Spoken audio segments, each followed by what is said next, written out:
Is it true that you're considering extending the travel ban, and if so, Yes. to which countries?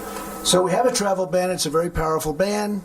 And a lot of, I heard a reporter recently say, he lost the ban in court. They didn't say that we won it in the Supreme Court. I'd say that's a little deceptive, John, wouldn't you? He said he lost the travel ban. I didn't lose the travel ban. The travel ban was lost in the lower courts and won in the Supreme Court 2 years ago. No, we're adding a couple of countries to it. We have to be safe. Our country has to be safe. You see what's going on in the world. Our country has to be safe. So we have a very strong travel ban, and we'll be adding a few countries to it. Could you give us a hint about the region or the country? Well, it's going to be announced very shortly. Okay? Mr. President. John. President? Yeah, John. Thank you, Mr. President. In regards to the proceedings going on in the Senate, would you like to see this over quickly? Would you like to see a thorough examination of the facts? What did you make of the dust-up between the White House counsel Pat Cipollone and Gerald Nadler last night? And are you absolutely against John Bolton testifying? Well, you're asking a lot of questions. First of all, Gerald Nadler, I've known him a long time. He's a sleazebag. Everybody knows that. Pat Cipollone is a high-quality human being. I was very impressed with Pat. He had great emotion yesterday. Pat's a brilliant guy, but I've never seen that emotion. And that's real emotion. That's because he knows this is a hoax. And I was very proud of the job he did. I've known Jerry Nadler for a long time. He's opposed many of my jobs. I got them all built, very successfully built in New York. But so we have yet another fight. Isn't it amazing? Isn't it surprising? Isn't it amazing? But if you look at other aspects or other parts of your question, I think that I would rather go the long way. I would rather interview Bolton. I would rather interview a lot of people. The problem with John is that it's a national security problem. You can't have somebody who's at national security. And if you think about it, John, he knows some of my thoughts. He knows what I think about leaders. What happens if he reveals what I think about a certain leader and it's not very positive, and then I have to deal on behalf of the country? It's going to be very hard. It's going to make the job very hard. He knows other things, and I don't know if we left on the best of terms. I would say probably not, and so you don't like people testifying when they didn't leave on good terms, and that was due to me, not due to him. And so we'll see what happens. But when you have a national security, you could call it presidential prerogative. You could just call it, the way I look at it, I call it national security for national security reasons. Executive privilege, they say. So John would certainly fit into that. When you're a national security advisor, like this gentleman is doing a fantastic job, Robert, I just think it's very hard. And I've always gotten along. I've actually gotten along with John Bolton. He didn't get along with other people, a lot of other people. But when he knows my thoughts on certain people and other governments, and we're talking about massive trade deals and war and peace and all these different things that we talk about, that's really a very important national security problem, I think, having somebody. Other people, Mick Mulvaney is probably around here someplace. I'd love to have Mick go, but I think that he's really expressed himself very well when he did a Chris Wallace interview. That was a very, very powerful interview. That was a long, tough. Chris is a tough interviewer, a very talented guy, and I think it's not much he can add. He's been great. I would like to have. I'll tell you what I don't like, though. I'd love to have Mike Pompeo testify. But again, that's a national security problem. But I'd love to have Mike Pompeo, but it's a national security problem. I'd love to have Rick Perry. Rick Perry has asked me, I'd love to testify. Please let me testify. Because he knows this is all a hoax. He understands it better than most. And Rick Perry would love to testify. But we're dealing with national security. We're dealing with one other thing.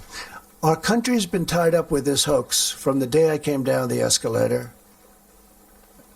We've been fighting it. I've been fighting it from the day I've been elected. I would say probably long before. It could be long before I came down the escalator. That some people have said that, which is hard to believe. Wait, John. It's hard to believe. We've been fighting this. I would rather have, personally, I'd rather go the long route. It's horrible for our country. Our country has to get back to business. We have people that are corrupt, like Adam Schiff, who misquotes, I don't mean misquotes, makes up a statement. He had no idea that I was going to release the transcript. He never thought I'd do that. And for that, I thank the president of Ukraine, because we got their approval. He had no idea I was going to do that. But these are corrupt people, some of them. And some of them are just playing the political game. But if you look at the poll numbers, my poll numbers are the highest they've ever been. If you look at the funding numbers, if you look at what the money raised by the Republican Party has just set a record. Nobody's ever done this before. It's because of the impeachment hoax. Sorry. I've got 3 quick ones too, Mr. President, if you don't mind. 3? 3, yes. Well, my husband has 3. That means 6. No, that 6 means, for the family. Thank you very much. Thanks for Go ahead. appreciating No, your go family. Do you plan to show up in any way, shape, or form at your trial? Number 2, you called Kenneth Starr a disaster in the past. Do you still feel that way about him now? And 3, Lev Parnas has come forward and said that you knew everything that he was doing in Ukraine. He's a con man. Okay. So Ready? you're Let me saying answer that's that not one. true? I don't know him. Okay, you Other don't than know him. he's sort of like a groupie. He shows up at fundraisers. Okay, so I don't know anything about him. I watched Rudy. Rudy is a terrific person, great crime fighter, the best mayor in the history of New York City by far, solved the crime problem in New York. And I think it's very unfair the way the media has treated Rudy Giuliani. I will say this. Parnas, I don't know, other than he probably contributed to the campaign along with tens of thousands of other people. And I was this weekend, I was taking pictures with hundreds of people. They contribute to the Republican Party, and I stand there and I take pictures, and every once in a while I'll look at somebody, I say, gee, I wonder when that picture is going to be in the New York Times or the Washington Post or on Fox.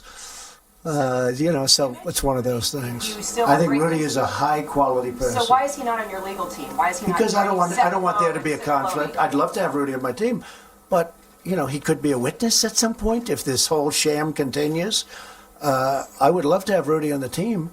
Rudy is on my team, just so you understand. But I'd love to have him up there. But it could be that he'd have a conflict. It could be. But Rudy Giuliani is somebody that I think the press has been very unfair to. Greatest mayor in the history of New York, think of it, and one of the greatest crime fighters of the last 100 years. And he hates to see what's happening because he knows corruption really better than anybody. Okay, go ahead. And Kenneth Starr, how do you feel about So that? Ken Starr is a terrific man. I did make that statement because, frankly, I didn't think that Bill Clinton should have been impeached.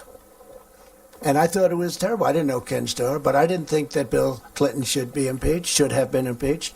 And I was pretty vocal about that. I didn't know Ken, but what I did know is he was very smart, he was very tough, he was very talented. But in a certain way, I was sticking up for Clinton, for Bill Clinton.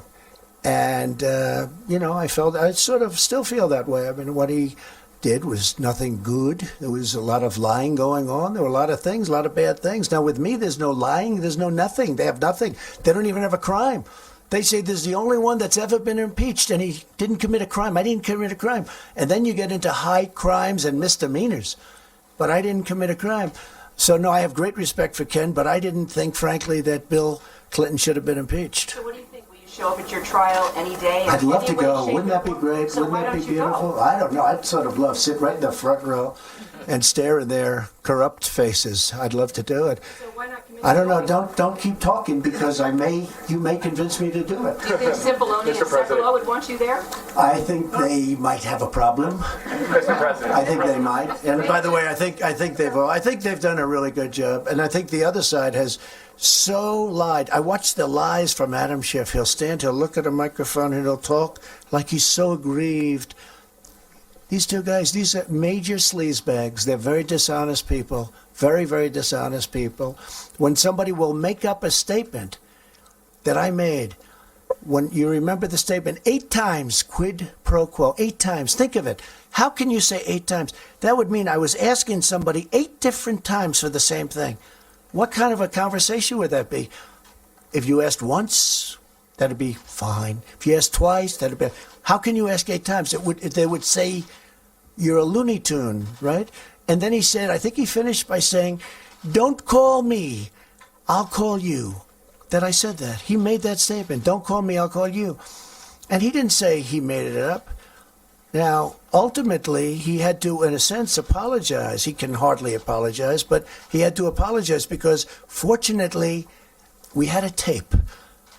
We had the transcripts. I am so happy that I had the transcripts because it showed he's a liar and he's a fraud. And they continue to just go on and on. But this has happened to me with the Russian hoax. This has happened to me, I called it the witch hunt, greatest witch hunt in American history. And the Mueller report, which exonerated totally. There was no collusion. After all that, 2 years, there was no collusion. And then what happened? Jill Stein from the Green Party gets called a Russian agent by Crooked Hillary. And then Tulsi Gabbard, I don't know either of them, but I know they're not Russian agents, gets called a Russian agent. This is what these people do. They demean, and the press plays in because the press largely is their partner. And you know, one thing, if we could straighten out the press in our country, we would have a place that would be so incredible. The press is so dishonest, so corrupt. I read it all the time. Stories. I don't mind bad stories. When I deserve bad stories sometimes. But when I do something great or good, let it be written about good. Same thing with other people. The corruption in the media, as I call it, the fake news media, is unbelievable. And hopefully everybody's going to sort of learn a lesson. People got Pulitzer Prizes for their coverage of me. And it turned out they were totally wrong. Other people, Sean Hannity, Rushbo, a lot of great people, a lot of great writers, they got it right. They didn't get Pulitzer Prizes, but they got it right. The Russian hoax was a terrible thing. The dossier was a phony deal paid for by Hillary Clinton and the DNC and used in the FISA courts totally illegally. No, it's a terrible thing that happened. This was a takedown attempt at a sitting president of the United States, and we caught them. So let's see what happens. Mr. President, would you consider delaying the State of the Union if the impeachment trial has not? I don't see it. No, I don't see it. No, you know, a very excellent writer, Bob Woodward. I guess he's doing another book on Trump, but this time I'll actually give him an interview. He said, "You're enjoying this, aren't you?" I said, "No, I'm not enjoying it." He said, "No, you act like you're winning and you won. You're actually enjoying it." I said, "I'm not enjoying it. I'm doing it because it's very important what I'm doing. I consider what I've done here with this whole witch hunt from day one, with the insurance policy, with the horrible statements made between Strzok and Page and McCabe and Comey, who lied to Congress and did so many other bad things. He lied and he leaked.